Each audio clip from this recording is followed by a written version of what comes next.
Ryan McLeod looking to go back in front. Tipped just wide by Michael McLeod, and now they play out to center ice. It's Sorelli skating on with it. Dumps it in for Fogle, and he heads off to the bench, 22 in goal. Bounce around along the near side circle. Fresh on is Garrett Podubny as he reaches for it. Instead, it's out to center ice.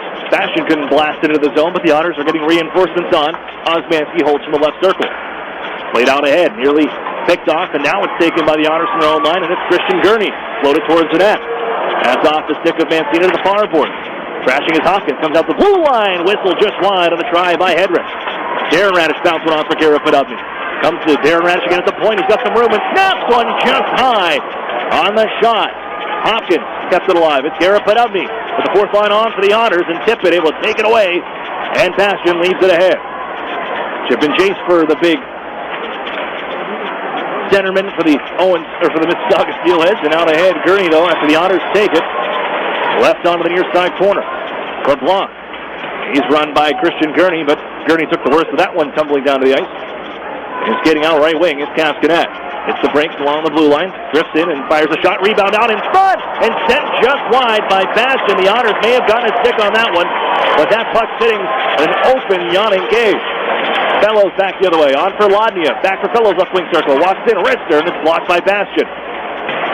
And a guy up the near side is Fellows. Down goes Bastian. Erie out up high, and they flip it on for Darren Radish, but the bouncing puck couldn't be handled, and it skips the center. Radish winds it back up. Now the Otters want to come back to the zone. Here's Darren Radish wheeling on towards the front, but it rolls off his stick, and Mancina able to smother it and gain the whistle. With 15:37 to go, second period.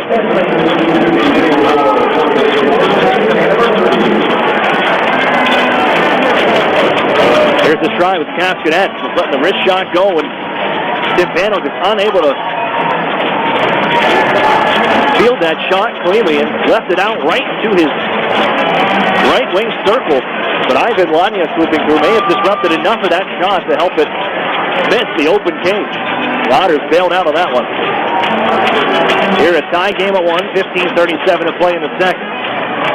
The Otters catching it on a power play. Now Strome goes forward with it on the face-off and hits behind the net now. Strome gets off the Brinket, poked away. Good reach from Harrogate. Not allow Alex DeBrinket to take that puck right in the high slot. Back down to Erie territory. Ripped up by Timpano all the way to center, and Ariarvi there for the Steelheads. Played in off the stick of Shaw Boomhauer. On back, Jordan Sandbrook again. Behold. Up ahead on the dish. Quickly moves on for Dylan Strome, but Trent Fox steps in front of that one and has it now, 47. Speared away, though, and it's Sandbrook getting off to Taylor Radish. Cuts across the ice. Takes a bump. Leaves it for Sandbrook on the right wing side. Moverari gets there first, and Sandbrook backs up, anticipating the defensive play with Mississauga in control. And Ariarvi skating out ahead. Erie, they don't give him a whole lot of room. They force him to dump it in. Campano sticks it. Sends it on for TJ Fergus. Played out left wing for Alex DeBrinket. And into the zone they come, the Otters. And DeBrinket, he's loose now. Sets up Fergus for a one-timer. Glove save. Mancina. On the bomb from TJ Fergus at the right wing circle. DeBrinket. You can tell by his body language he's going to make his way to the front of the net. But he quickly stepped into it and had to move the puck away with Nicholas Haig tracking down in the defensive position. Haig now it's the face-off, hands off, and it comes right to Anthony Sorelli out of the far corner. Sorelli comes up high, gives cross on for Darren Radish. He waits, fires one through some traffic, and it skips off his stick and out of play behind Mancina. Vogel with a tie-up with Stefan LeBlanc on the near side. That puck deflected up and out, and it'll be settled for a draw to the right. The overage goaltender, reigning CHL goaltender of the week.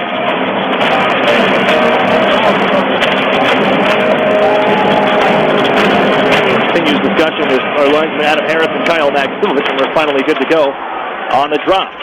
Left in down deep by Fogle, trying to reach around Nicholas Haig, but he uses that body position and turns away, but coughs the puck up. Here's Fogle trying to get out in front. Comes to Maximowicz, played back down low, intercepted by Mancina, and he gains the whistle once again. And the Otters keep the pressure on the defense, and they have coughed it up a couple times. Mississauga's speed able to bail them out.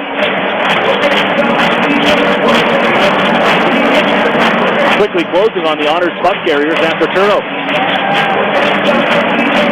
Now Jeff Rutherford from out neutral ice. After the Otters winger Ladnia back towards the boards, but now he's again jumps in too early. He forced out Pettit. Bastion taking it forward, and here comes Mississauga. Lost it towards the line, thrown down by Fergus, chipped, but it comes right to Bastion. And the Otters able to sweep it onto the far boards. And here's Darren Radish, knocking one down from midair and leaves it out for Patrick Fellows with Lodney on the right wing, and they give that way. 27 in goal, spins away from the traffic. Shuffles it down for Fellows along the half wall. Launch back for Fergus, gets off his stick, but Erie keeps in by firing it down deep. Pettit reaches there and it bounces nearly towards the front along the goal line. Gibson able to defend and put hope along the post for Mancina, but Lodnia back after the near side board. Found by Osmanski, stepped into by Fellows, but he avoids the check as the Otters after it holding the blue line and pinching in with Darren Radish, and the Otters making changes behind the play with Radish setting it in front, nobody home. Gathered by Tippett and left out ahead. Gasconet poked around towards the Otters line. DeBrincat takes over. They look for a man ahead. DeBrincat turns on the Jets and sends it on for Dylan Strome left wing side. Radish goes to the goal. Strome walking in for DeBrincat. That's on edge. And another one by Mancina. Robs DeBrincat on the doorstep. Oh, DeBrincat had two on a beautiful slide in front by Strome, and it comes across diving with the left glove hand to rob him on the rebound from his first attempt. Oh, two great stops from Mancina to keep this game tied at 1.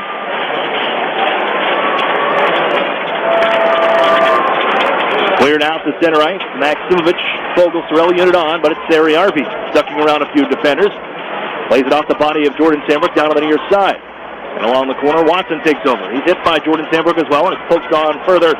He'll go for an icing call. Maximovich on his horse, but Ovarari there in time. 12:53 to play here in the second period. All knotted up at once. Otters 19-12 all time in Game 2 under Chris Knobloch, 9-4. 6-1 on home ice. Chris Knobloch in Game 2 situation.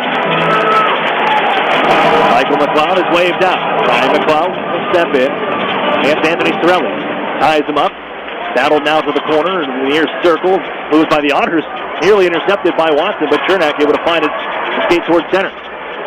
Chernak drop off for Warren Fogel. Spins away from a check, shoved down, but kept it loose for a second, but it's gathered by Michael McLeod on the follow-up. Rags, hands off. Watson walking in, and he misses on the shot on the glove hand side, and the Otters trying to play. Sorelli tried to nudge it ahead. Blocked by McLeod, and Maximovich back from his own end. On for Sorelli. Turn it ahead for Warren Fogel down the left wing side. Ties up Erie and Moverari. Now after it, Fogel continues to power his way on through. Puts a smash on Moverari, and the puck still loose in the Mississauga zone. Somebody lost a twig. I'm not sure that's Moverari or Erie. Here the Otters play it back in deep. Poked by Mancina. Drilled around the horn and settled on the near side for Harrigan. 61 and white. Nearly turned that one over. Goes off the stick and Mitch Byrne looking ahead for DeBrincat. Settles it for Taylor Radish, who comes charging down right wing side. Radish versus speed, but a good reach. Moverari sends it loose. And able to play it on for Trent Fox. Ahead for Boomhauer.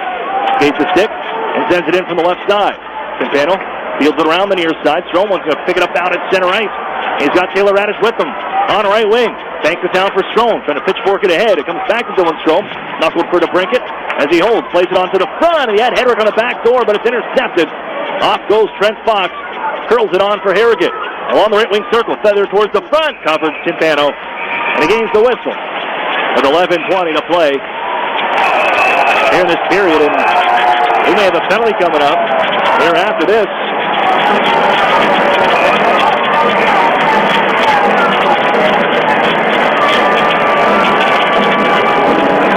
Big tie-up back behind the Otters net. All kinds of whistles blowing, and no, they will keep everybody out. Boomhauer went crashing in towards the end there, gave a little whack to the Otters, and took it, stepped into it behind the goal line.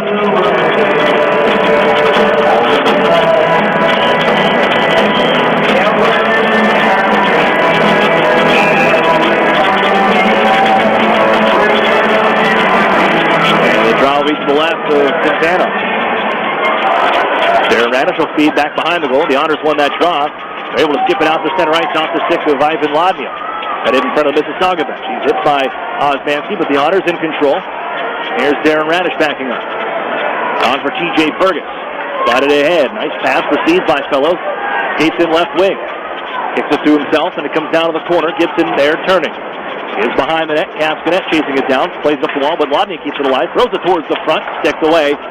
And moves here for Bastian.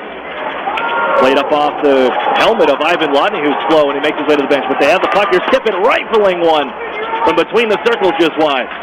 And Sorelli underneath this one, knocks it out towards center. Gathered by Warren Fogle just on. Looks for reinforcements as Maximovic steps to the ice. Given on the near side, it's intercepted. Forced back to center ice. And TJ Fergus in control for Erie. Nearly midway through this second period. All tied at 1. Darren Radish takes the pass.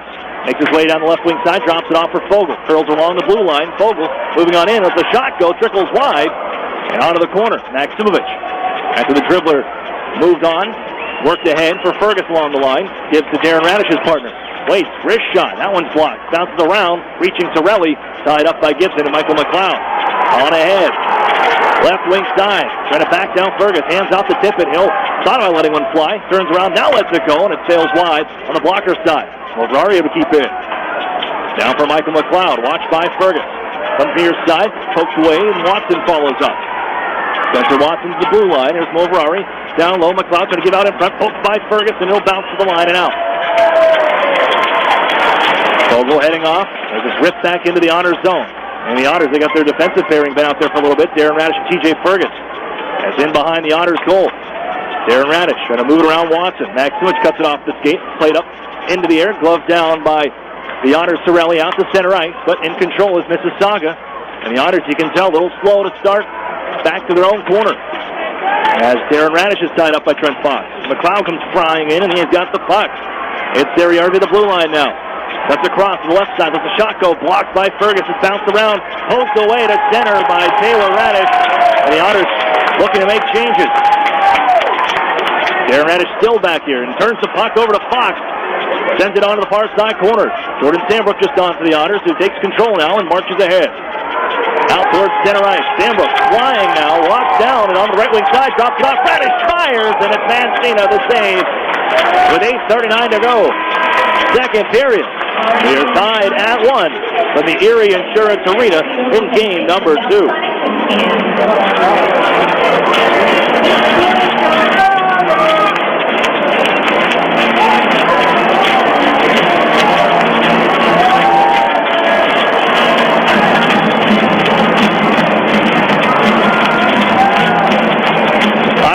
Real food, real beer, real historic atmosphere. That's what you'll find at the brewery at Union Station.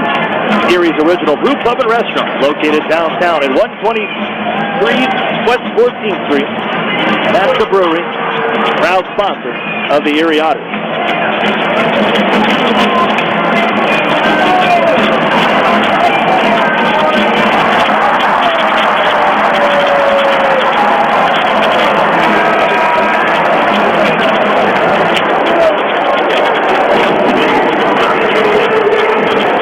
Midway through game number 2.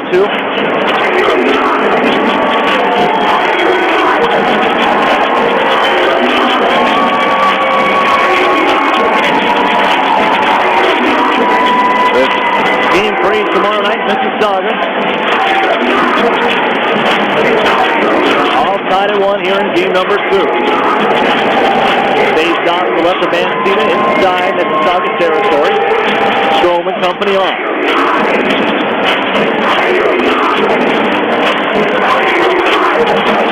Got 7-4 in favor of the Otters here in this second frame. They win the draw. Here's Alex DeBrincat loose. Trying to give it in front, and Taylor Radish was tied up nicely by LeBlanc. That face-off play by the Otters, and they got the pass in front, but can't tip it home. Out from center ice. Tipped in by Taylor Radish. He'll be swept onto the near side. LeBlanc moves it along. Dropped by Kaskanet. Picks up Bastian. Just shuffles it out ahead. Trent Fox along the right wing. Here in neutral ice.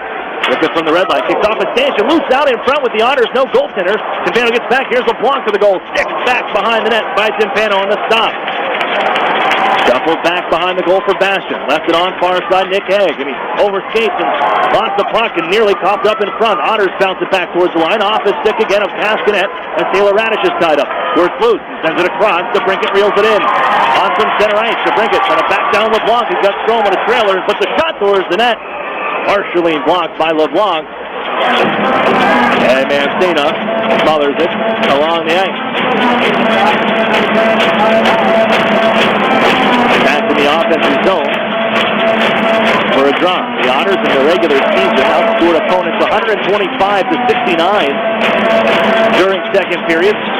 Overall here, they outscored opponents 152-85 during the second. They've made good work of the second frame. Sent back to the Otters zone. Vogel gives on across Darren Radish. For Sorelli out towards center, steps around Michael McLeod, and he has Maximich on the sidecar. Sorelli now, out left wing, try to feed it towards the front of the goal. It's blocked by Moverari. He flips it around and to the blue line, kept in nicely. Darren Radish pitch it towards the net. Now it's blocked by Terry Arvey.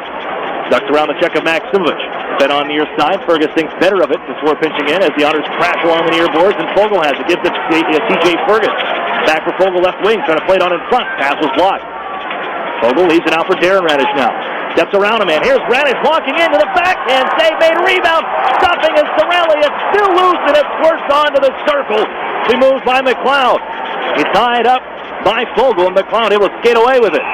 Offside though on the play.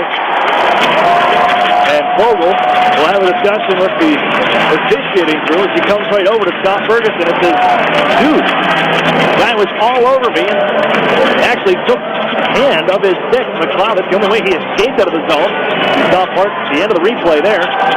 Grabbed the stick of Fogle to slide it away and escaped down to the neutral zone. Garrett Podubny with the face-off win. On ahead. They look for Ivan Lodnia. Trying to chase this one down, but offside, rather icing, excuse me, is Osmanski back. 6:46 to go in the second. Tied at 1.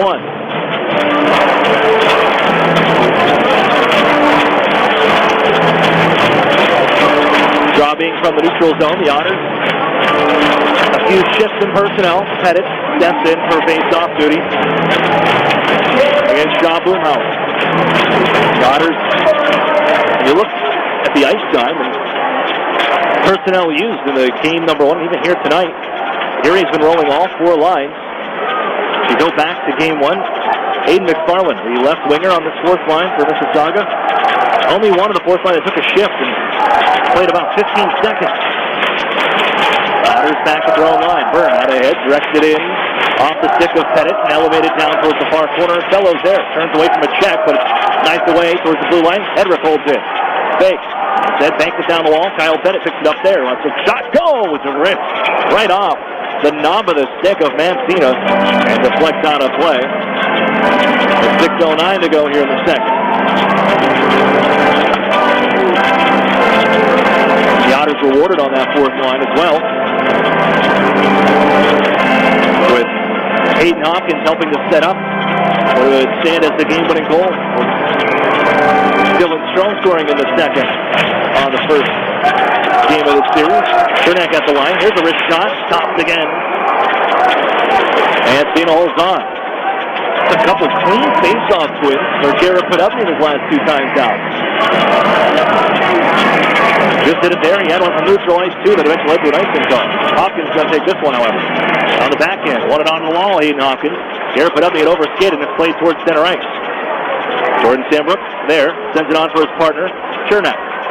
Left it ahead for Gurney. Reels in on the back end and floats it in down the left wing side. Garrett Podubny trying to chase it down. Bastion stepped into him. They leave it for Haig and now LeBlanc. Right back for Nick Haig in front of his own goaltender. Back LeBlanc now looking. Forced into their own end deeper again. They'll find Trent Fox in center. Going to give on left wing side. Finally snapped to the Otters zone, but they're offside on this play and allows the Otters a free setup. Instead the whistle sounds. And a neutral ice zone draw upcoming. With 5.5 to go. All tied at 1. Both goals coming in the first period. Ryan McLeod with his first of the series. And 4th of the postseason at 16-14. Followed up by the Otters' Alex DeBrincat. who had been goalless in 4 games and had never gone 5 games without a goal in his entire OHL career. Otters send this one in down deep to bring it to tie the game at 1. Michael McLeod skating towards center. Fires it towards the zone. It was blocked on a play by Eric Chernak, but the Otters hand it right back at center ice. Watson sends it to the Erie zone, a little poke. Left up the board. DeBrincat takes over. And he's going to wind around Watson and take this one towards center ice. DeBrincat, head fake, steps around him and takes the whack, but comes on in and leaves it on right wing side for a shot. It's gloved down, and Mancina picks up the rebound as well on the try from Taylor Radish. And the Otters, well, they scored on the rush on the DeBrincat goal on the power play, and they're still getting opportunities on the rush. Forced a little to the outside from where Taylor Radish would normally prefer to shoot, I'm sure. But again, catching McLeod, flat-footed out in the neutral zone. DeBrincat shifty on through. Sets out the opportunity. 4:53 left here in the second. This one bounced down, gloves by LeBlanc, set up the near side. There's Owen Tippett. Launch it towards neutral ice. He'll skip down. Timpano knows that there's no icing, so moves it on for Darren Radish. The defense out there now. Radish, overage player of the year and defenseman of the year. First player to ever complete that feat in one season. Owen Tippett in control now. Skates on across the red line and feeds Passion right wing. Going to give it right back. And it skipped over the stick of Darren Radish, the far corner. There's Tippett sliding right through the goal mouth. No one home. Or Nicholas Haig reaching in and keeps it alive. On down to the near side corner. Haig turns and fires it up off his skate and comes to LeBlanc who lets one fly. That one misses high. Haig back to it along the near side. They're buzzing in the Otters zone right now. Here's Haig trying to drag it out in front. Feed it towards the goal. Pops around. Loose to the near side. Timpano down and makes the stop with Haig taking away. As the initial throw to the front by Nicholas Haig. And it deflected and skied up into the air and just settled down to the left of Troy Timpano. As Darren Radish just doing his best to keep anybody from the front of the net and just takes the seat. But it helps out. That puck from the chop by Nick Haig got it loose and just flew up into the air. Change is coming. Face off in the Otter zone, 4:04 to go. Bouncing puck. Sent around by Chernak. Ivan Ladnia swirls away, but it's picked up by Moverari. Stepped into by Chernak. It's shrugged back behind the Otters goal.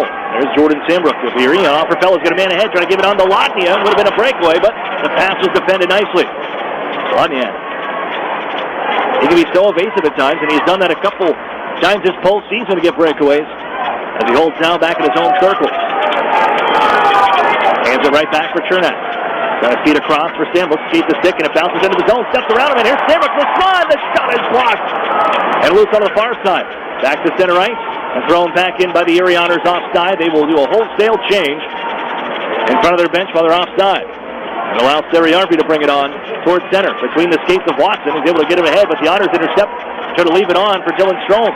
Fed further for Taylor Radish, but it's stepped into by Seriarvi. Here's Castanet. Taken by DeBrincat and spun back into the offensive zone.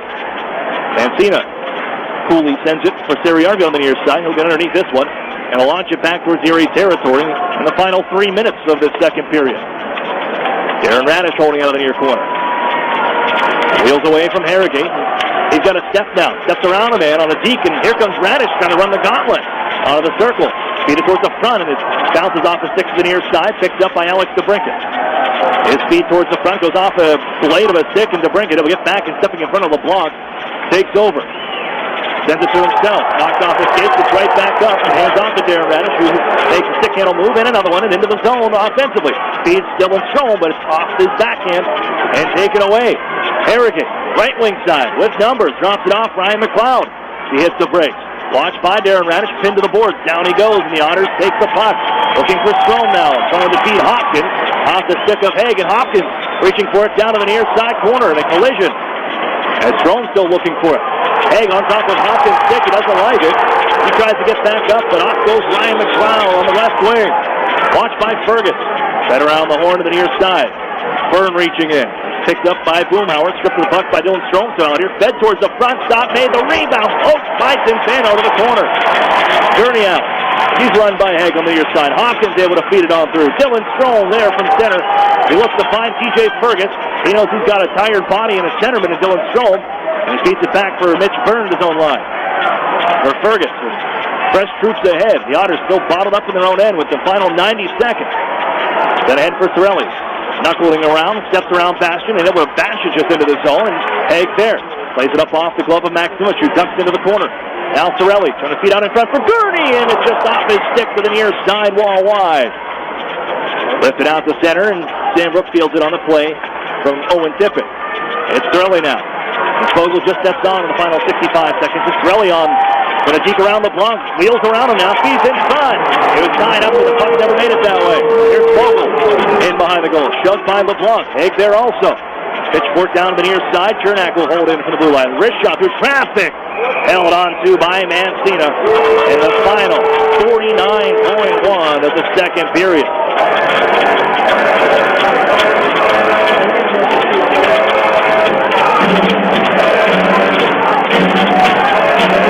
Stay inside Mississauga territory. As slows to head off to the bench is Anthony Sorelli.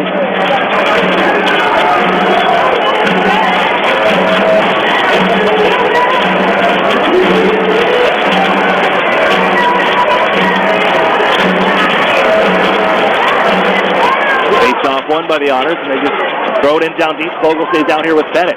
And Fogle, he's got the jam on right now as he turns and throws it to front, deflects on goal, and knocked away by Mancina, gathered by McLeod. Looking to launch it on ahead for Watson. Fields it right into his chest and has it in the offensive zone, Watson. Pitch it towards the goal. A little too high. Lodnia drops it off for Eric Chernak. He'll deliver it up to the blue line and poked around as Lodnia gives out towards neutral ice. Then right back in with 20 seconds to play in the second. All tied at 1 here in game 2. Sandbrook spins away from McLeod. Gives on to Chernak. Fogle charging ahead. 13 seconds left. Here the last rush is Chernak.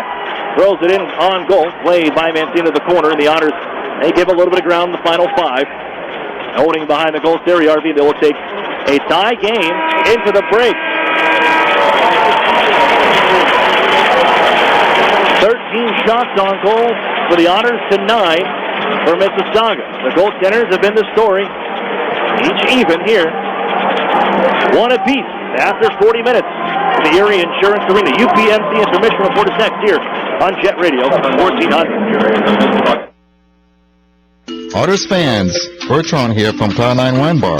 If you want a place to get great food and great drinks specials before Otters game, stop in and see us at Cloud9 Wine Bar for happy hour from 4 to 6, featuring half-off draft beer, draft wines, and selected menu items. Floodlight Cam on the corner of 10th and French Street, Erie, Pennsylvania. Whether you're a student athlete, a seasoned competitor, or a weekend warrior, UPMC Hammett Sports Medicine is the only regional program with more than 30 years of experience treating sports-related injuries. From sports injury prevention to specialized treatment, visit us in our facility located in the Bayview Center at 100 Peach. UPMC Hammett Sports Medicine is recognized for its expert treatment and rehab of any sports injury. Count on UPMC Hammett Sports Medicine, the choice of area athletes. Visit upmchammett.org for more information. The Sheridan and Courtyard Erie Bayfront Hotels are proud sponsors of the Erie Otters. Join us for the pre- and post-game celebration at the award-winning Bayfront Grill or the brand-new Shoreline Grill. Let us help you fuel up for the high-energy game with our extensive menus and craft brew selections. You Otter be dining with the best. Crossover utility vehicles, called CUVs, are more popular than ever, and there are too many to choose from. If you compare them closely, however, you'll know why we believe that only one CUV offers the most and costs the least. It's a 2017 Mitsubishi Outlander Sport CUV, and you'll find it in this region only at Interstate Mitsubishi. The Sport is now $19,990 or $239 a month, and that's with all-wheel control. The Sport also comes with a 10-year, 100,000-mile warranty, 7 airbags, 18-inch alloy wheels, and a 6-inch touchscreen, and more. If you like CUVs, please compare the Outlander Sport with all-wheel control for $19,990 at Interstate Mitsubishi, 1/2 mile south of the Mill Creek Mall on Route 99. Financial pricing includes dealer APR cash, which requires financing through dealer indirect lending program. Lease figured at Tier S approval and is prior to tax, title, license, and dock fees. First month payments due with signing based on $23,390 MSRP.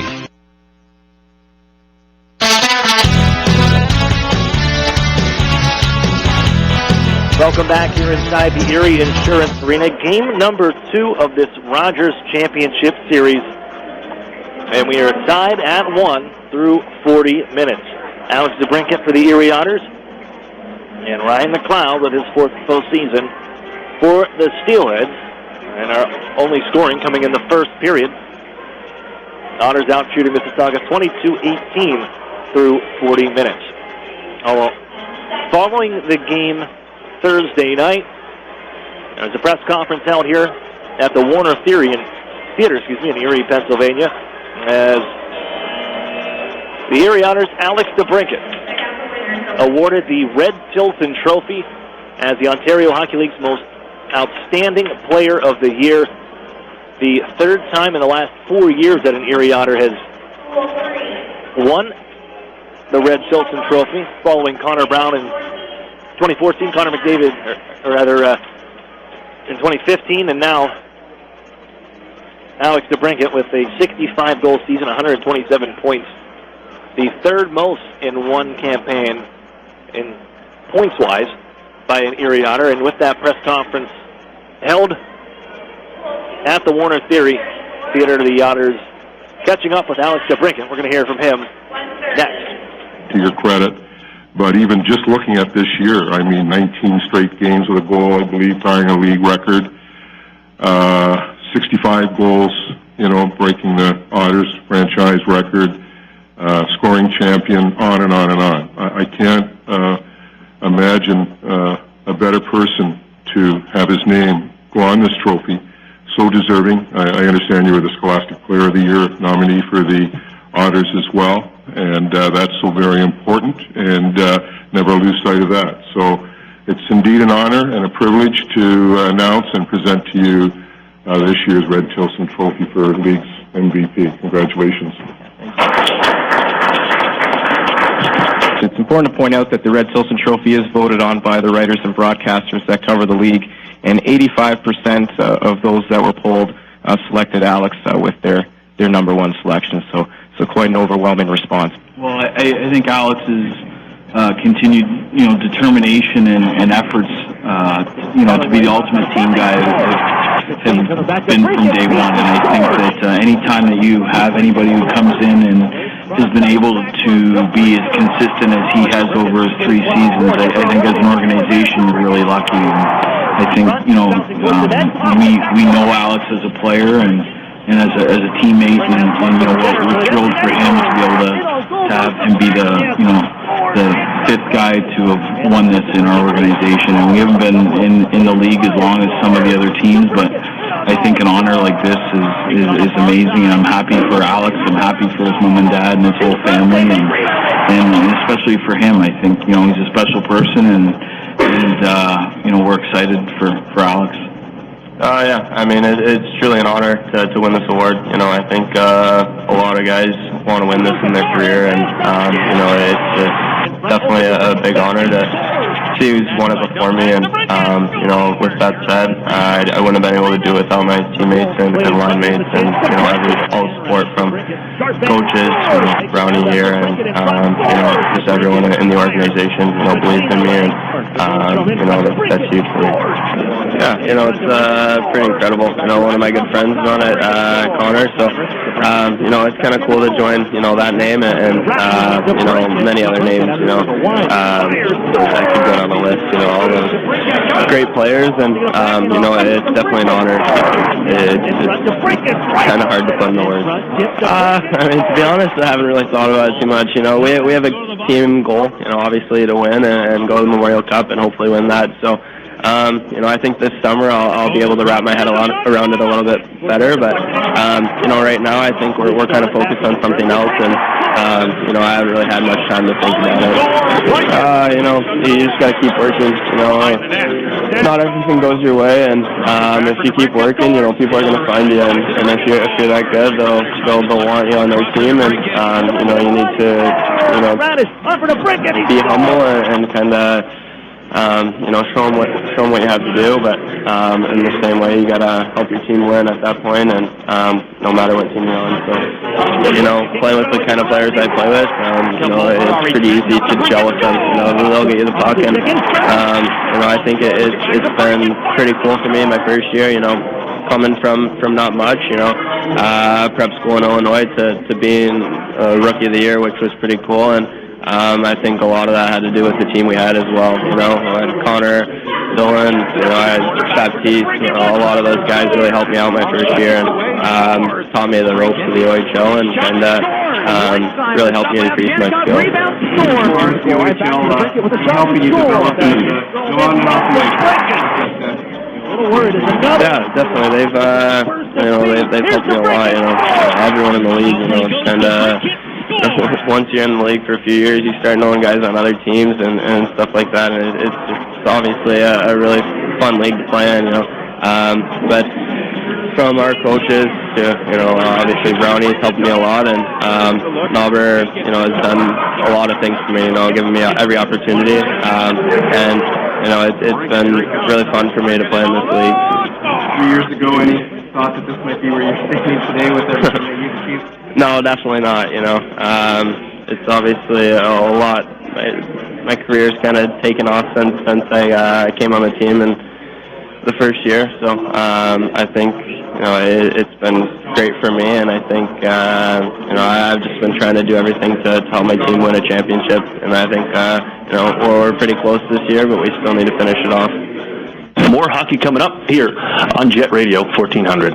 An Erie landmark since 1953, Nunzi's Place serves generous portions of great food at reasonable prices. Family owned for almost 60 years, Nunzi's prepares the finest Italian food in Erie. Come see why the Erie Times News said Nunzi's is known for food that tastes good. Nunzi's Place, located at 2330 East 38th Street, near the Bayfront Connector.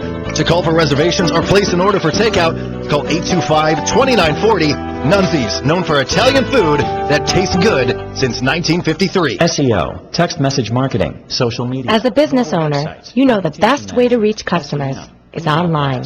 Viral videos. But you don't have time to keep up with the latest digital marketing technology. Web design. That's where Local Edge comes in, especially for the one term you're most concerned with. ROI. As a full-service digital marketing agency, Local Edge offers turnkey solutions to grow your business online. From search engine optimization and marketing, to social media, to mobile advertising, to video promotion. Our expert support team is ready to customize a program to your needs and track results throughout the campaign. Plus, as a division of the Hearst Corporation, Local Edge is backed by the largest, most diversified communications company in the nation. So when you're ready to generate leads, find new customers, and increase your revenue, talk to the digital marketing experts. Visit localedgemedia.com. Think digital. Think Local Edge. National Fuel says, smell gas? Leave fast. Then call 1-800-444-3130. If you detect something that smells like rotten eggs, it could be a natural gas leak. Leave the premises immediately and contact National Fuel from a different location. Do not use your phone or turn on a light inside the area. Immediately leave the premises and call National Fuel's emergency line. Play it safe and remember, smell gas? Leave fast. Then call 1-800-444-3130. The warm weather is here, so let's drink up every second of it together. As always, Tim Hortons will bring the drinks, like our delicious iced coffee. Now try a small vanilla, mocha, or hazelnut for just $1.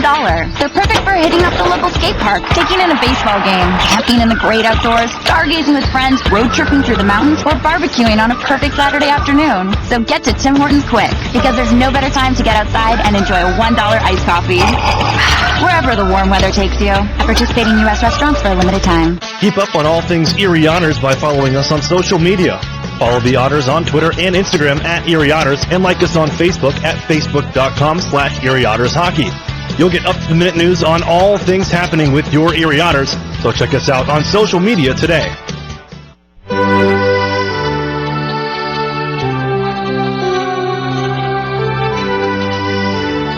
Good evening, Erie Otters fans. I'm Caleb McLaughlin, and tonight I'll be bringing you the UPMC intermission report. We'll head right into the Arctic Spa recap. The Otters are still tied with the Mississauga Steelheads at 1 after 40 minutes of play in this Game 2 matchup. Otters are leading in shots, however, 22-18. It was Dylan Strome who sort of scored first in the first period as he sent an absolute rocket on net, beating Matthew Mancina cleanly during a power play, but it was eventually ruled that there was goaltender interference on the play, and the goal was disallowed. And with the momentum shifting in Mississauga's favor after that call, Ryan McLeod went back the other way and snapped a quick shot through traffic and the legs of Troy Timpano to put the Steelheads up top 1-0 late in the first period, but it was Alex DeBrincat who came right back for the Otters, scoring off of Anthony Sorelli's beautiful tape-to-tape pass on the rush to tie it up at the end of the first period at 1, and the second period was completely scoreless. Neither team managed to score. We're seeing some obstruction-style hockey tonight, lots of clutching and grabbing to prevent both offensively gifted teams from getting any concerted chances on net. So that's where we stand after 2 periods of play. Both teams tied. Mancina and Timpano have been spectacular through 40 minutes here as they've stopped nearly everything they've faced so far. But we'll head right into the out-of-town scoreboard, brought to you by the Sheridan and Courtyard Erie Bayfront Hotels, proud sponsors of the Erie Otters.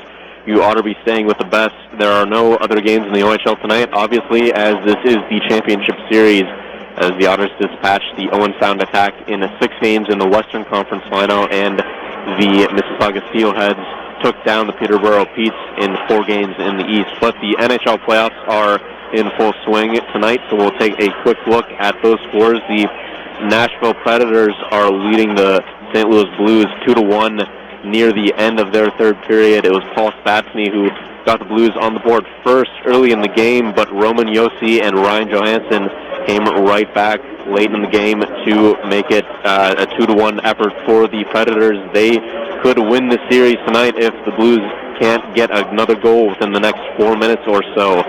But the Ducks and the Oilers will face off each other at 7 o'clock Eastern tonight.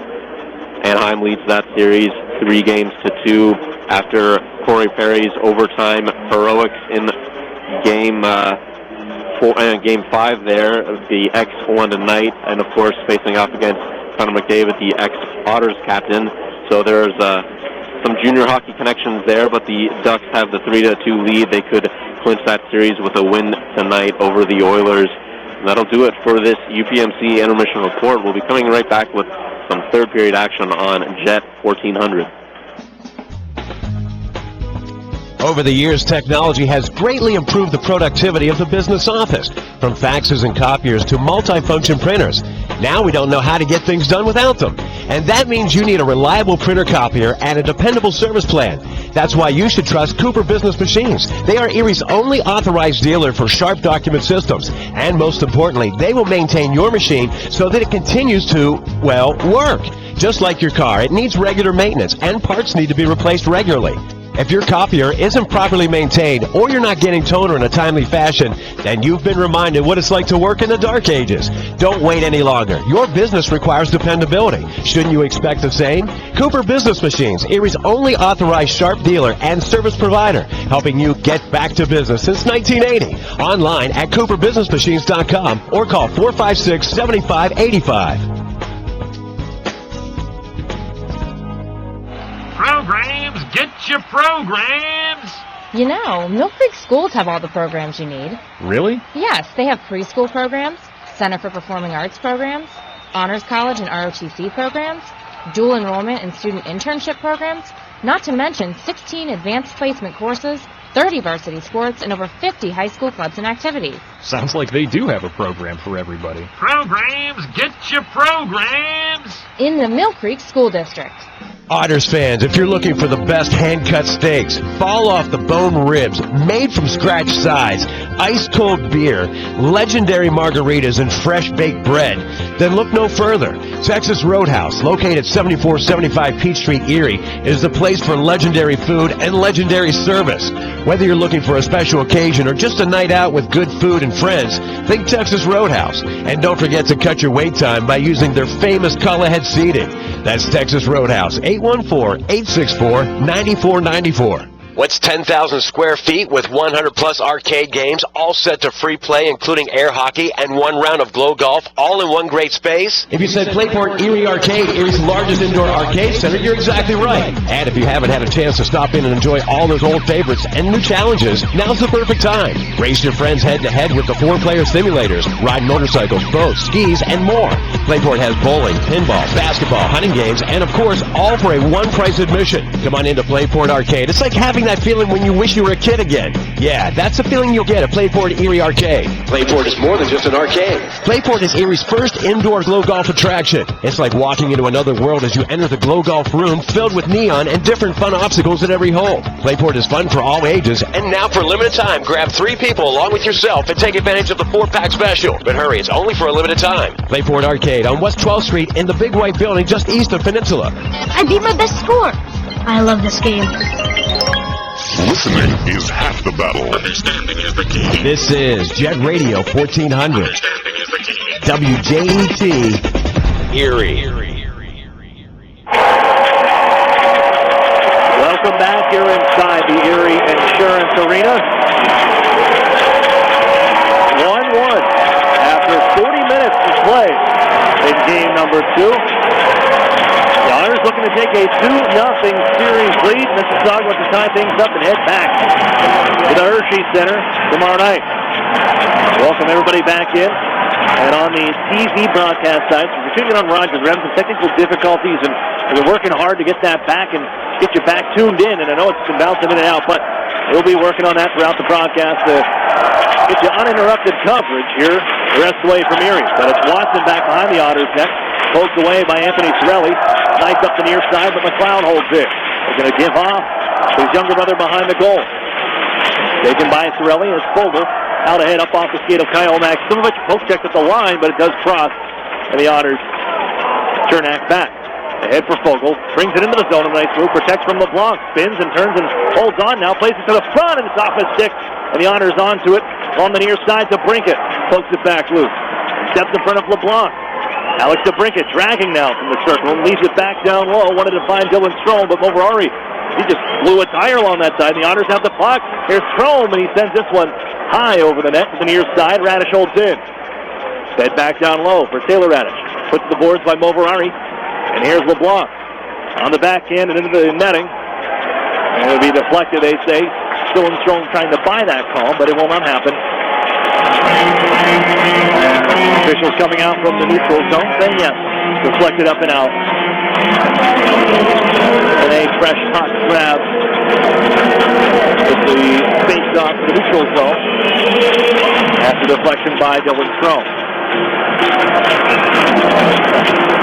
Drawn from the Mississauga bench, all tied up at 1 through 40 minutes.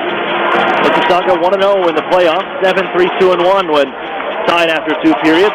And the Otters 2-2 this postseason in that same scenario. As Lodnia trying to get the puck away from Bastian, able to send it out ahead, and here comes Patrick Fellows down right wing side. Sends it on in, bumped by Moverari. Lodnia to the puck on the near side corner. Here's Ivan Lodnia dancing out to the front, led in front for a try by Pettit. That's off the body of Mancina and loose onto the far side. Owen Tippett softly sends it on for Moverari, stepped into by Darren Radish, and the Otters keep it alive. It's Patrick Fellows with men heading down low. They give off to TJ Fergus at the left side. Wrist shot, blocked in front. Another try sent over the cage on a turn by Podubny. Along the near boards, Darren Radish holding, waits and fires that one high on the glove hand side, rises off the glass. Fed for Lodnia, stepped into by Moverari. Dished up the near side by Mississauga and Trent Fox. So we'll make sure this gets out to center where it's gloved down by TJ Fergus of the Otters. Moves it on to his partner Darren Radish. He back into the offensive zone. Looking for DeBrincat down to the corner. Spins away from LeBlanc and comes up near side. Alex DeBrincat leaves it for Darren Radish with a try in front. Blocked by his own man Gurney, but they can't get to that loose puck. It's sent up the near side, off the glass and out by Sariarpi. Drop crowd wants to call. Clearly off the high glass along the near side. Gets out of play. Draw coming to the left of Mancino.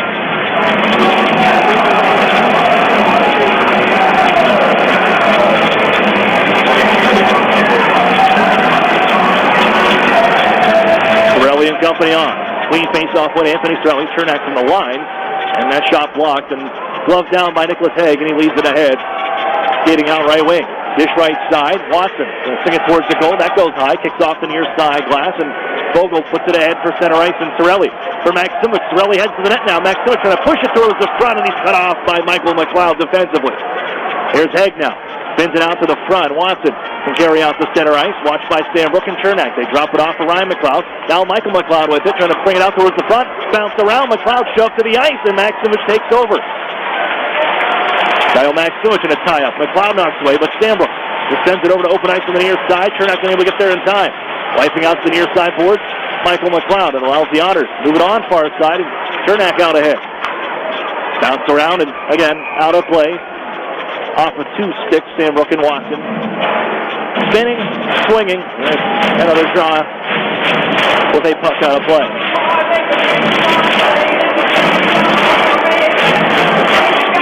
Now when you look at both these teams and the offense coming in, both teams averaging 4 goals a game in the postseason. The Otters had high-scoring offense, 4.44 goals per game in this postseason. But it's been the defensive struggle on both sides. The goaltenders have done their part as well. Strom after with Gibson out there. Got a man in front. Throw it that way, and it's up, elevated by Taylor Radish. And out of play. Bosmanski may have got back in time to help defend with Taylor Radish getting loose. The Otters, they saw this using that last change opportunity. They had a favorable matchup. Chris Knobloch putting on his top line. Just missing on that try. Throw, face off one, back to the point.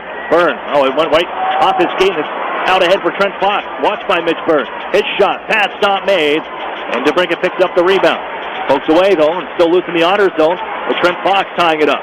Put it off the body of Mitch Byrne. Sends it to the air. DeBrincat pokes it loose. Owen Hedrick with a man out ahead. And it'll be fouled by Strom off the left wing. Radish hustling, trying to get there. As Strom hits the break. Poke check by Sariarvi, and Fox comes in to help out. He'll send it up off the window, and Bastian gloves it down. Tip it out wide left. Stepped into was Bastian, but gets around the man. But a penalty is coming up. As the stick of Bastian up high on Darren Radish, and Erie's going to the man advantage.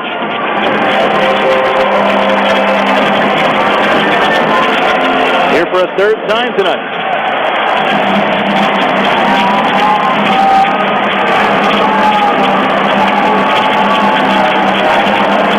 How many? 2 or 4? 2 minutes. High sticking.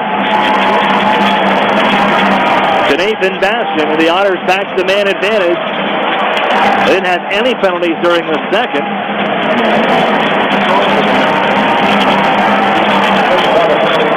The whistle's put away. Now the Clams put down quite a bit during the second period, but a high-sticking call in the Otters on the man advantage. 1 for 2 tonight. Second unit starts. It's Hedrick. Baker slapper. Holds now. Wrist shot through traffic. Blocked off a Cascadet, and Michael McLeod finds the open lane and delivers it down the length of the ice. Stefano settles it down. And now to Owen Hedrick.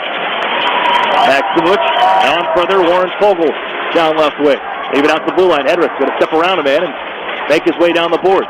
Hand off. Warren Fogle cuts across the blue line. 2 men watching him. Now they break up a bit as Fogle backs up, sauces it over. Left side. They'll set up Hedrick. Back on near wall.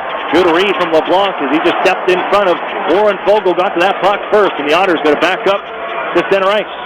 Kyle Maximovich on for Fogle, right wing side into the zone. Fogle drops it off for Ivan Lodnia. The second unit on here. Lodnia hits the brakes and gives ahead at the blue line. Maximovich lines up. Slap shot right through the goal mouth and gathered by Fogle. 37 goal holding now. Gives to Owen Hedrick. Lines up. Slap shot. Glove save. And Mancino holds on with traffic in front. And the top unit will come on with 57 seconds on the bastion. Minor call for high sticking. The Otters scored with time running out on their power play back in the first period to tie things up when DeBrincat found Bader. Strome with some help from Sorelli. They bounce it onto the corner. Poked along for Taylor Radish. And still dug out along the near side. And Sorelli back after, tied up with Gibson. Sorelli spins away from some traffic and has control. DeBrincat at the point. Darren Radish now fumbled the puck and still he was guided over for Dylan Strome, bouncing around. He's checked by Boomhauer and will snap it down the ice. Good penalty kill from Sean Boomhauer. Was not to be denied, stepping on to Dylan Strome. But the Otters charge back in right wing side. Taylor Radish reaches around there and drops it off, and nobody took the pass. He had two men there, Sorelli and DeBrincat coming right down Main Street. Nobody wanted it. There's DeBrincat in on the left wing. It's the break. Feed it across, off the near side board. Strome will pick it up. The Otters trying to get in down deeper. Darren Radish holds. It's DeBrincat in the left wing circle. 10 seconds in the power play. Fires, save made. Rebound gathered by Watson. And he'll angle it off the boards and down ice. Stefano shuffles it quickly ahead, and Darren Radish will give off the Strome back into the zone. Bastion's out of the box, though. Owen Tippett steals there and launches it down ice. Misses the net, and an icing call to Mississauga, who has killed off a second power play this evening. 6 minutes and some change off the clock. And we're back to even 5-on-5 play. All goal scoring coming in the first. With Ryan McLeod, and now it's DeBrincat cashing it.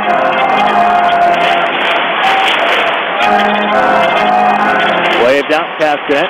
Thanks for sticking with us here on the broadcast on the Rogers TV side. We've been battling with some technical issues and continue to try to bring you this game.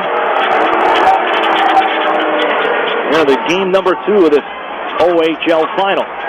Erie leads the series 1-0, and it's Chernak holding out from center ice. Played along the blue line, fed right back Gurney. Jordan Sandbrook backs up. Finds Eric Chernak. On ahead for Christian Gurney. Knocked ahead for Fellows, and the Erie may have a break here.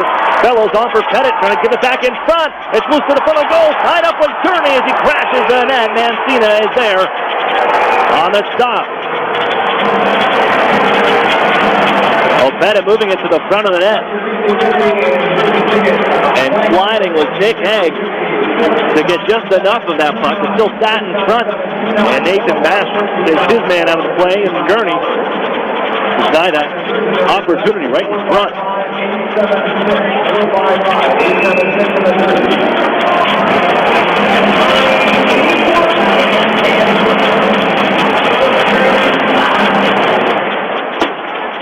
Ariarvi delivers out ahead off a 6 to center, and McLeod sends it around Jordan Sandbrook, and the foot race on to the corner. Try to sweep it out in front. That trickles down. Timpano, he's going to play it. He swings it on for Chernak. Glove down by Fogle. Uses the boards up the near side. Kick by Moverari, and Watson has it. Lets a shot go. Glove save, and Timpano confident to move it again. Warren Fogle sends it up the near side and keeps on going. Flips it around Moverari, trying to duck around both defenders as Watson's back and passed by Warren Fogle. The puck moves, though, by McLeod to center. Gathered by the Otters and right back into the zone. Max Phillips trying to go between the defense. Poked away by Ariarvi. And Moverari giving out the center. It's Ryan McLeod, their goal scorer, to Watson. Drops it off McLeod now from the circle. Sends it just wide. And the Otters are a little out of gas here. Sorelli will try. Gets out the center. Pass was intercepted. And let's look out. Sorelli's got a little bit left in the tank here. Trying to back around Nicholas Haig. Pokes it on to the corner. And it's grabbed by Taylor Radish, trying to feed it in front for Darren Radish. That off the mark. Darren Radish holds, however, in the offensive zone. Has Fergus to his left. Now flings it towards the front. Blocks down and stepping in front of that. But the Otters bounce it loose, and Garrett Podubny pokes it to the corner. Along the far side, Watson tied up by Taylor Radish. Podubny stepping in also.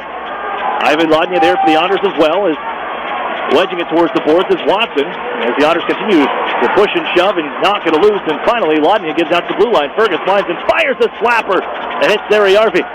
Loose along the near side boards. And again, a tie-up, but Ariarvi whistles this one on the far side. Fergus got there first for a second, pokes it loose, but it comes on from McLeod. He gets out to center ice and sends it in. He was just out of gas on that break. Under 12 to go, Darren Radish. Out ahead for Dylan Strome.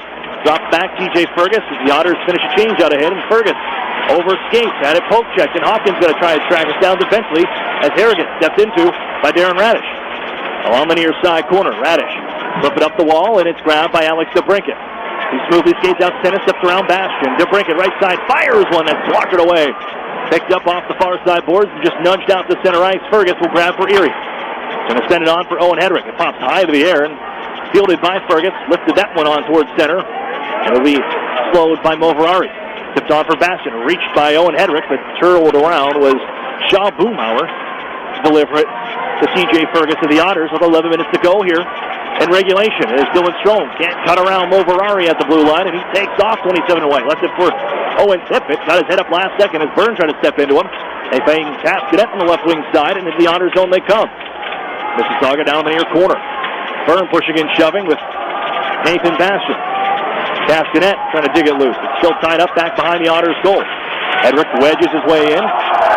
Comes out loose. Works up the near side. Moverari hands off. Gibson with it. Finding a slap shot. Kick save. And the rebound reeled in by Troy Timpano. And he'll take the stoppage with 10:30 to go in regulation time.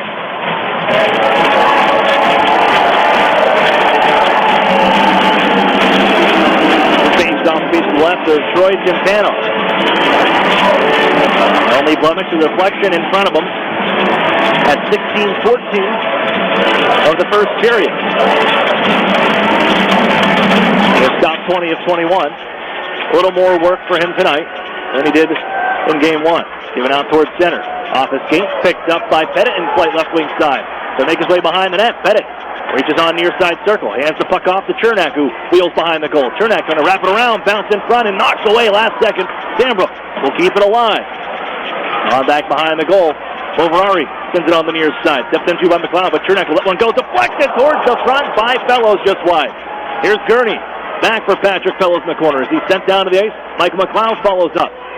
He shuffles it on for Sariarvi. Stolen away by Christian Gurney now. Leaving out to the point. Chernak has it with a wrist shot. Hit his own man, Sorelli.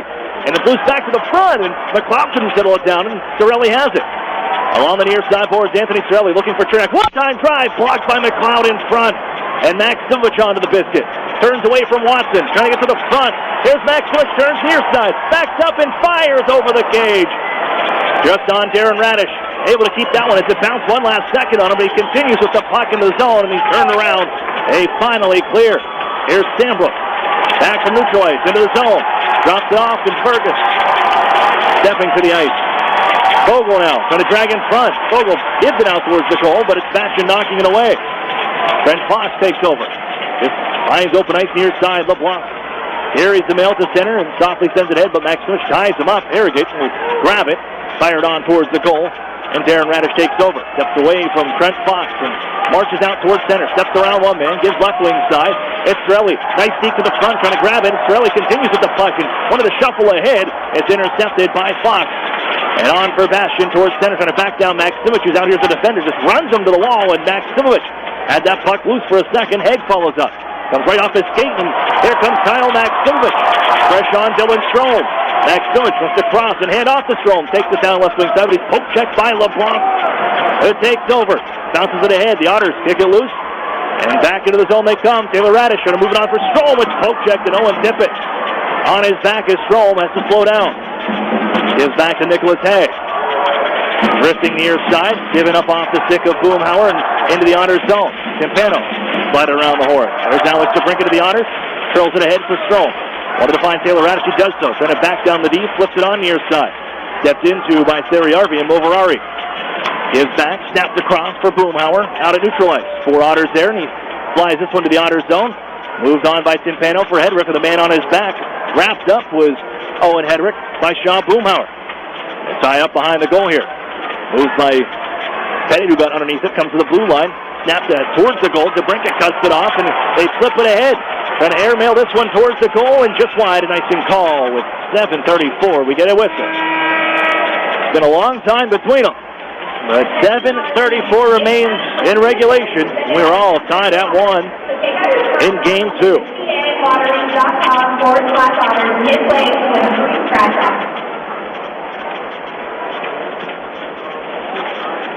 Otters fans, keep your clothes in top shape with Chido's Dry Cleaners. Complete with an easily accessible drive-through and free pickup and drop-off. Chido's Cleaners is second to none. That's Chido's Dry Cleaners, the official dry cleaning service provider of the Erie Otters.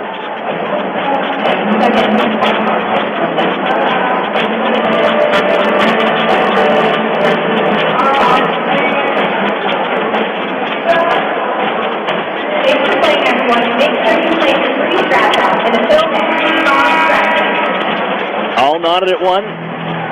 The Otters,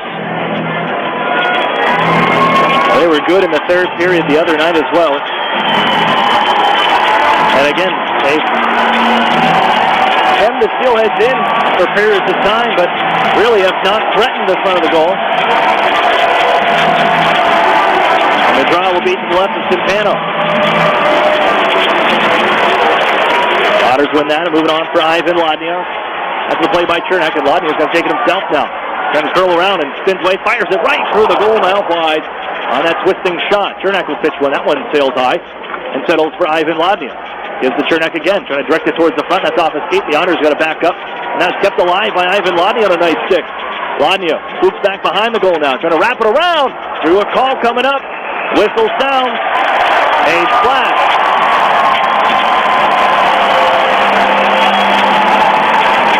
Otters rewarded again, keeping Mississauga in their own end. Third line doing the damage. The 7:07 to play in regulation and a fourth power play for Erie. Yeah, you got to capitalize if you're the Otters. You can't see you getting many more opportunities like this, but the Otters pop it up to Trent Fox. Flip back towards Timpano. Timpano sends it around the horn for Darren Radish. Moved ahead for Taylor Radish. Charging right wing. Gives ahead. It's Dylan Strom now. Waits, walks in. Wrister. It was blocked, gloved down in one motion. Quickly cleared by Nicholas Hay. That was a great play. Denies the opportunity, then sends it down the length of the ice. Where Timpano moves it up, and now in the zone, it's DeBrincat. Erie sets up shot, Darren Radish. On for Strom, moves to the slot, cutting to the backhand. Turns away from the shot now and holds in the circle. Darren Radish, the one-time drive, save, made a rebound, set off the side of the net by Sorelli. Here's Strom now. He waits, looking for DeBrincat to get open. They flip it on, and DeBrincat settles it for Darren Radish. Lifts it towards the front of the goal, trying to just feed Sorelli in front, but it's intercepted by LeBlanc and given down ice. Here's Dylan Strom. Up off the skates of DeBrincat into the zone. Fed up in front. Here's Sorelli on for Radish. Walks in. Wrister! They got a piece of it. Pops to the air. Loose in front of the net. Knocked to the circle. No stick as it's bashed out to center on a twirling move by McLeod. Darren Radish with Watson on him. Back at his own end. They give ahead for Dylan Strom. Goes this entire power play now. Stick handles around into the zone and brings it on right wing. It's the breaks now. Looking out ahead. Radish with a shot. Loose in the front. Knocked away. Strom picks it up. They set up to DeBrincat. One-timer. Kicked away again by Mancina. McLeod sends DeBrincat towards the boards. And a tie-up ensues out of the far side corner. 3 apiece. Comes out and look out. Pettit heading behind the goal. He's tied up one more time by LeBlanc. Gets loose. And it was slided on for Dylan Strom. Holding again from the near side circle. Strom. Watched by LeBlanc. Able to feed Taylor Radish. Gives off the far side.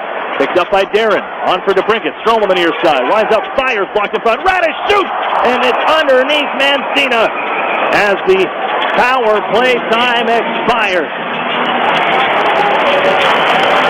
Otters 5 shots on goal on that power play. But Matthew Mancina, who's been peppered compared to the shots he's used to seeing. 32 the Otters are up to now. 10 in this period alone. But they can't get it through them. 5:04 remains.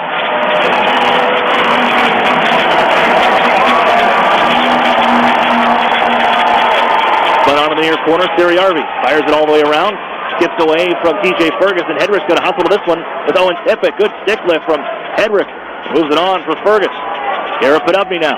Kind of play it out ahead to center ice where it's reeled in by Mo Ferrari. And right back into the Otters zone. Skips up ahead by Owen Hedrick. Left by Lodnia. Wants Kara Padubny now, who comes in left wing side. Padubny wants to let one go off the stick of Sariarzi. Out of play with 4:39 remaining in regulation, and this one stays inside Mississauga's territory. Tied at 1 in game 2.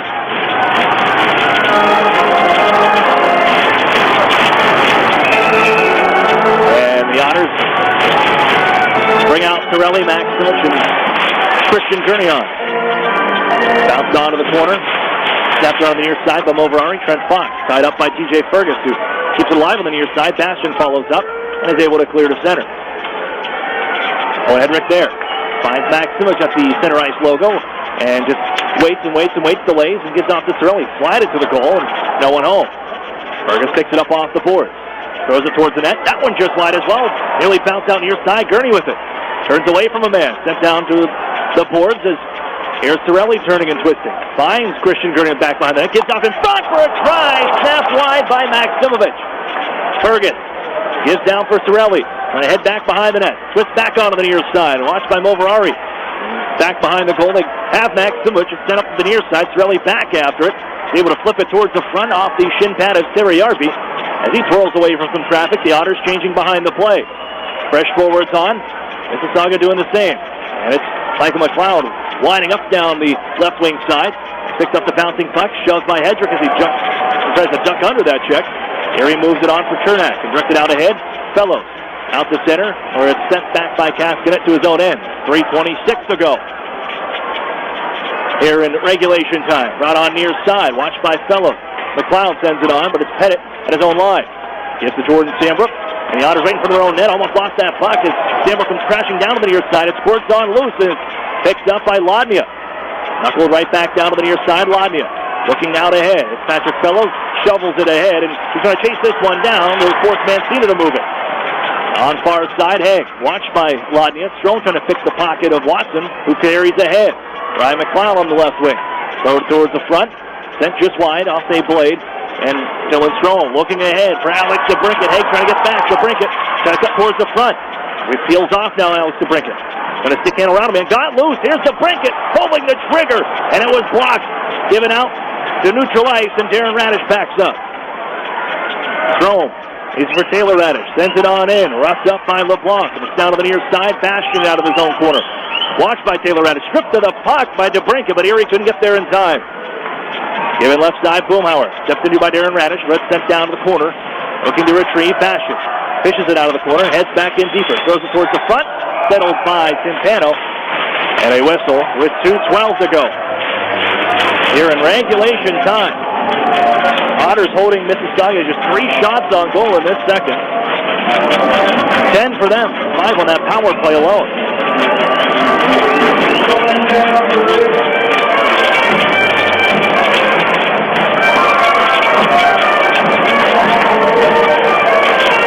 Early Fogle and Maximich step back on for Erie. The final 2:12. Face-off win, though, by Fox. And it's given back behind the goal. Gets around, look out, bounces to the front. Well, that was elevated by Tippett, I believe, back behind the goal. But quickly to cover it up was Troy Timpano for the face-off win from Trent Fox on Anthony Sorelli. 3 for 9 on face-off. Trent Fox.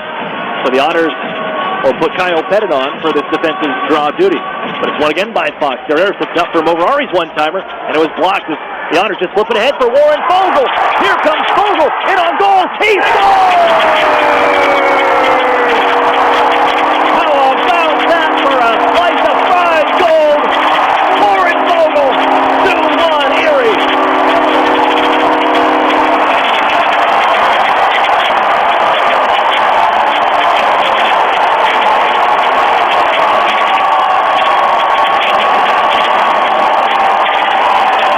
Fogle, just a heads-up play. He saw the shot blocked and took a bit of a gamble. Charges out to center ice. And the Otters just elevated on through the defense. And he beats Mancina. And the Otters take a 1-goal lead with 1:57 to go. Fogle's 10th of the postseason. Denied on a short-handed breakaway. the end of game one. But he cashes in here. And the frenzy on French Street is alive.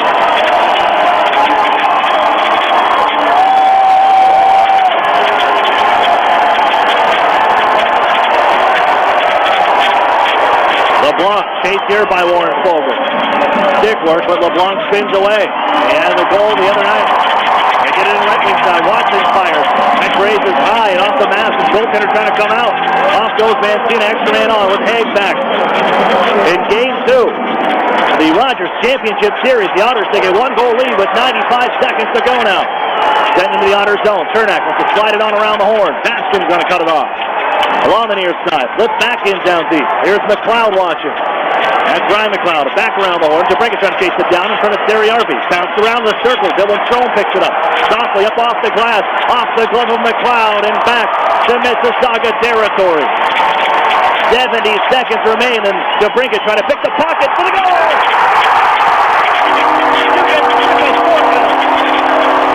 There's Pasta. 3-1 Erie.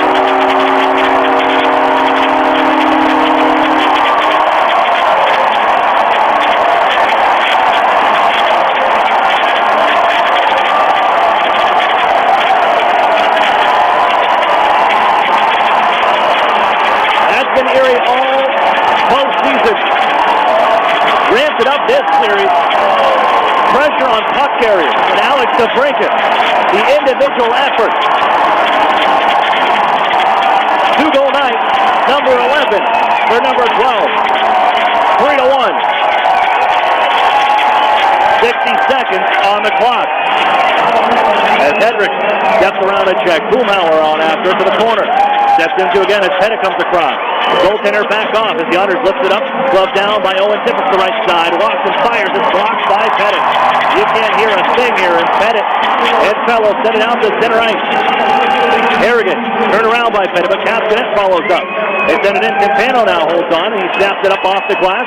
Gathered by Tippett, shuffles it back to the blue line. Gibson in the final 33 seconds. His shot, glove down, bounced around to the near side, thrown to the front, and tipped in. Swept by Castanet with 28.5 remaining. Stop the press. We are not done yet.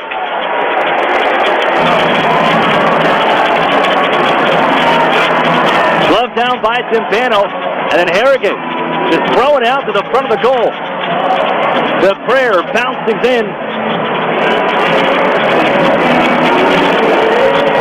And into the final 28.5.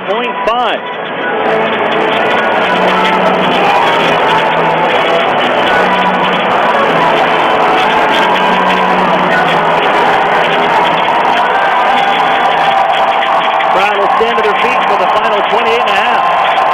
In game two, net empty. James Richmond wants the timeout.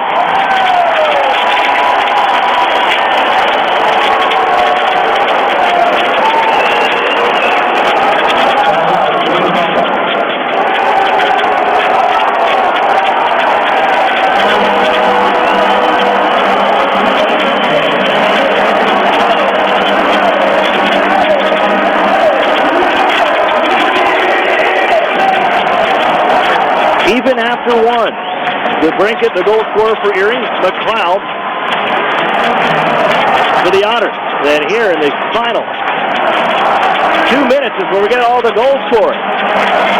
Warren Fogle on the board for a 10th time. And then Alex DeBrincat on a great individual effort for the empty net as the Otters fire from center. That'll be an icing call.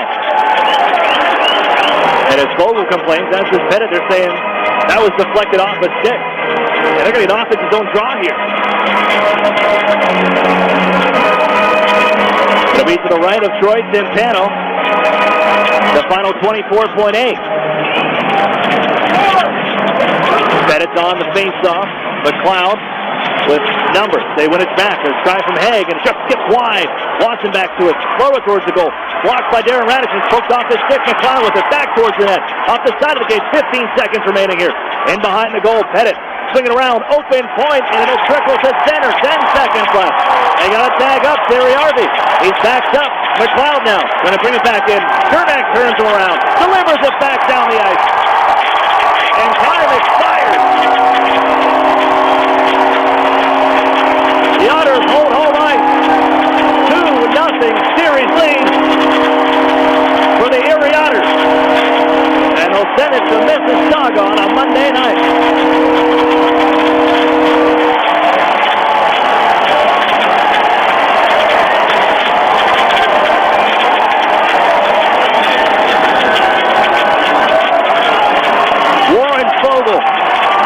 The hero in Game 7 against the London Knights at 18:03.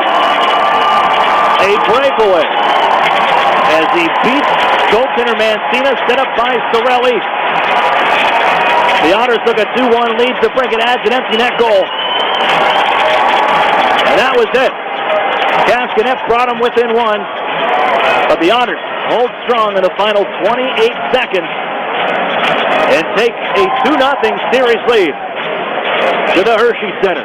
We'll step for a break. We're on the Duskus Martin Funeral Home Show for you. Post-game show right after this on Jet Radio 1400. What's more exhilarating than playing $100,000 club with top prizes of $100,000?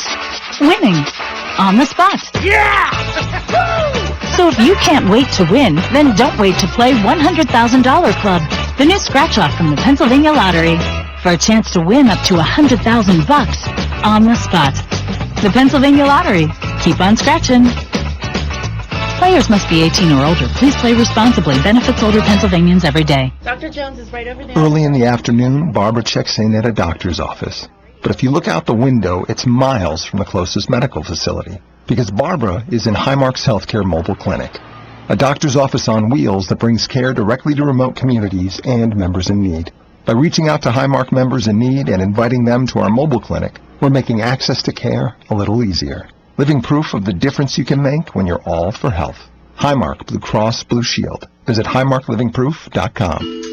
Hey Otters fans, Bertrand here from Cloud9 Wine Bar. Do you know where you can get a great Sunday brunch? Cloud9 Wine Bar is now offering Sunday brunch from 11 a.m. till 2 every Sunday. Our brunch features over 20 items, an omelet, a carving, and a crepe station. Stop in and see me at Cloud9 Wine Bar on the corner of 10th and French in Erie, PA. Erie Otters 2017-2018 season tickets are now on sale. Take advantage of the advanced discount price by committing before May 31st. Visit ottershockey.com for more information or contact the front office at 814-455-7779.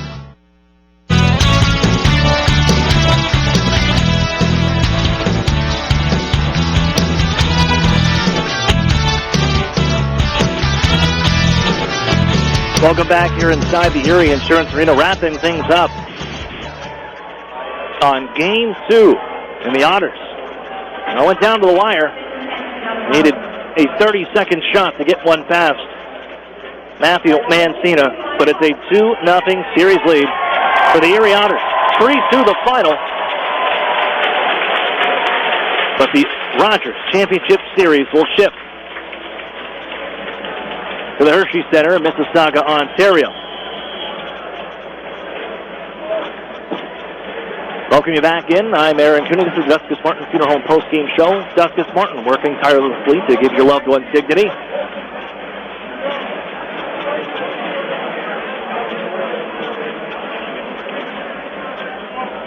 As we recap this one. First period, the Otters and the Steelheads. Not much of that feeling out process we saw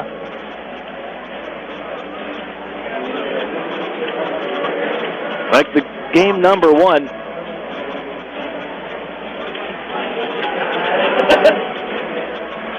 As we got going in the first 20 minutes and then down to the wire. Mississauga scoring the game's first goal. They're 9-0, and this is when that happened. That at 16-14 and Ryan McLeod on the board. But the Otters answered that pretty quickly, a power play goal. Alex DeBrincat at 18:45. On in front, he had gone 4 games without a goal, never gone 5 games without a goal in his entire OHL career, and it's going to continue that way. He's on the board, his 10th of the postseason at 18:45. We're tied at 1. Be similar in the second. The Otters fire 13 shots on goal to just 9 for the Steelheads in the second frame.